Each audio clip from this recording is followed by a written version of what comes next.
আমি বললাম কি, পত্রিকা লেখলো কি, আশ্চর্য ব্যাপার। কেউ কেউ বের হয়েছেন হাতে কার্ড নিয়ে, তার নাম ফ্যামিলিকা। কোন মামু খালুকে ছাড় দিয়ে কথা বলবো না। কেউ কেউ প্রথম দিকে না ভোটের পক্ষে ক্যাম্পেইন করেছেন, জনগণের উত্তাল তরঙ্গ দেখতে পেয়েছে।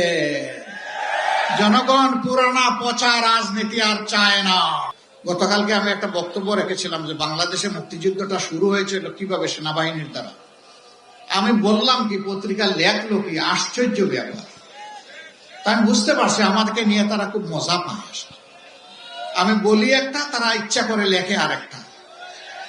প্রতিবাদ দেওয়া হয়েছে এই ছোট্ট করে ছাপ দিই, ততক্ষণে চরিত্র হননের কাজটা শেষ হয়ে যায়। আমরা অবাক, কেন?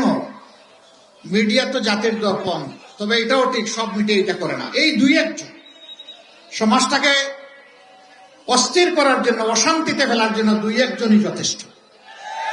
তাদের সকলের প্রতি আমার বিনয়ী অনুরোধ, যা বলবো আপনার পছন্দ হয় ওইটাই প্রকাশ করবেন, প্রচার করবেন। যা বলবো না, আপনার মনের মাধুরী আর কল্পনা স্বপ্ন মিশিয়ে আমার কথা আপনি প্রচার করবেন না। যদি এটা করেন আমার উপরে জুলুম হবে। আমার কথা পছন্দ হয় না, আপনি ফেলে দেন, কিছুই প্রচার করিয়েন না। কিন্তু প্রচার করতে হলে আমার কথাটা হুবহু আমার মতো করে প্রচার করতে হবে।